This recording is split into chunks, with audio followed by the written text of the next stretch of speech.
नमस्कार, गनादेश लाइव में एक बार फिर आपका स्वागत है।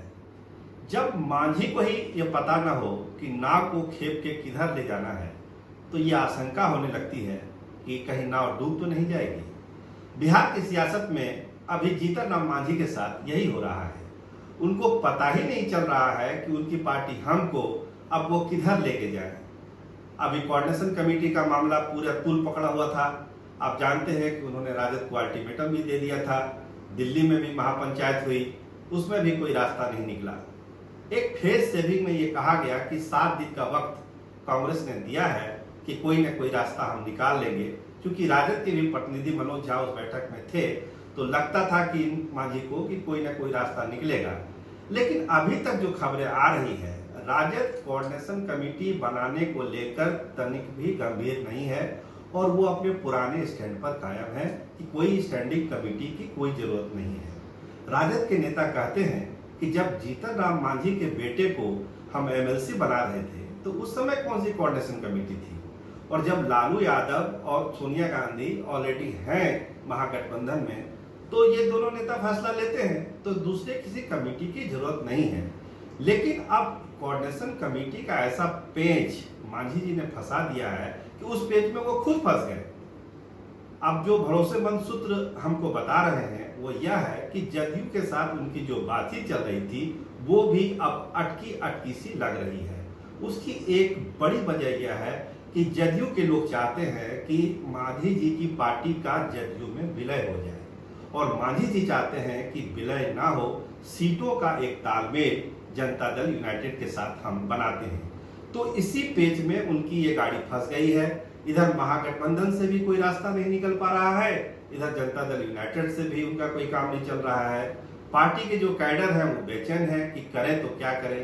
अभी उन्होंने 2-3 दिन का समय और ले लिया कि कांग्रेस ने कहा है कि हमको थोड़ा रुक के काम करना है।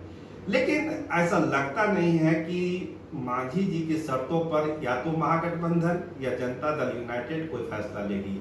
महागठबंधन भी कोई फैसला लेगी, राजद भी कोई फैसला अगर लेगा तो वो अपनी शर्तों पर लेगा, और जनता दल यूनाइटेड भी कोई फैसला लेगा तो वो अपनी शर्तों पर लेगा।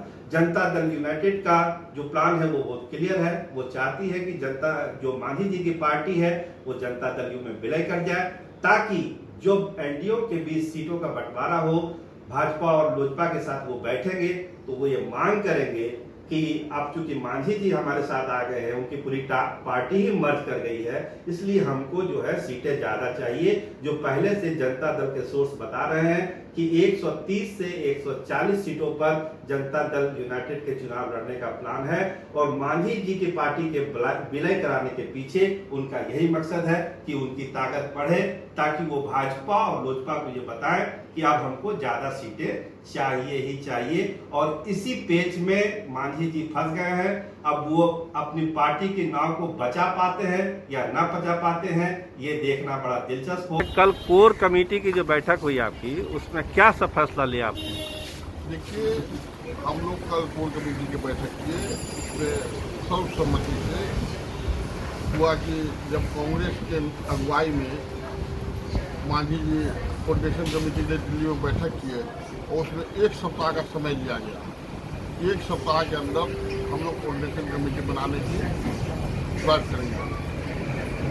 यदि 1 सप्ताह में 2 दिन तो 3 दिन गुजर गए, 4 दिन 5 दिन और बच रहे हैं, यदि कोर कमेटी नहीं बनती, कोऑर्डिनेशन कमेटी नहीं बनती है, तो हम लोग इस पर विचार करेंगे। और ऐसे कोर कमेटी की बैठक में हम लोगों ने सब तय किया राष्ट्रीय प्रमुख श्री जीतन राम मांझी को कि आप स्वतंत्र फैसला ले सकते हैं, हम लोग आपके साथ हैं, कदम से कदम मिलाकर हर परिस्थिति में।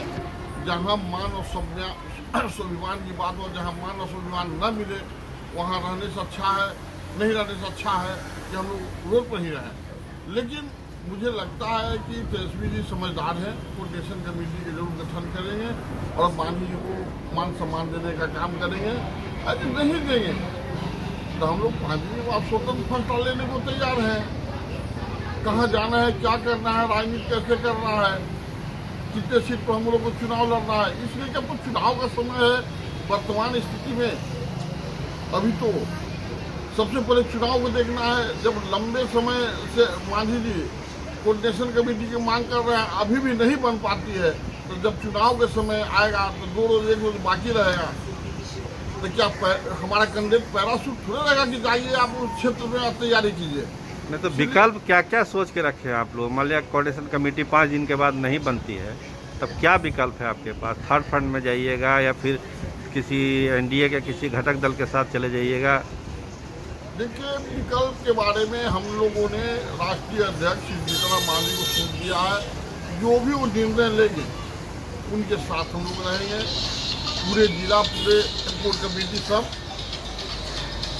ऐसा कुछ नहीं है, अभी तक हम लोग कोई सा निर्णय हम लोग को निर्णय नहीं लेना। जो भी निर्णय लेना है हमारे राष्ट्रीय प्रमुख जी को लेना है और उनके साथ हम लोग। तो यशवंत सिन्हा ने कहा कि भाई जो भी नीतीश सरकार के खिलाफ काम करेगी हम लोग उसका साथ लेंगे, तो क्या तीसरे मोर्चे के साथ भी आप लोग जा सकते हैं?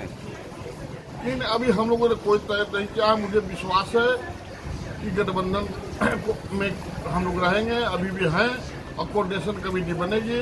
यदि नहीं बनेगी तो राजनीतिक संभावनाओं का खेल है, आगे हम लोग देखेंगे क्या क्या होता है। जब माननीय नीतीश कुमार जी अकेले नहीं लड़ सकते हैं, आरजेडी अकेले नहीं लड़ सकती है, भाजपा इतनी बड़ी पार्टी वो अकेले नहीं लड़ सकती, कांग्रेस अकेले नहीं लड़ सकती है, तो हम लोग को भी तो समय देखना होगा कि क्या करना है, आने वाला समय को इंतजार करना होगा। और जब हम घोषणा करेंगे, हमारे मांझी जी जब घोषणा डंके के चोट पर करेंगे कि हम जहाँ कहाँ जा रहे हैं, क्या कर रहे हैं, इतनी भी चिंता नहीं करना है। कैमरामैन सानवी के साथ मैं सरोज सिंह, नमस्कार।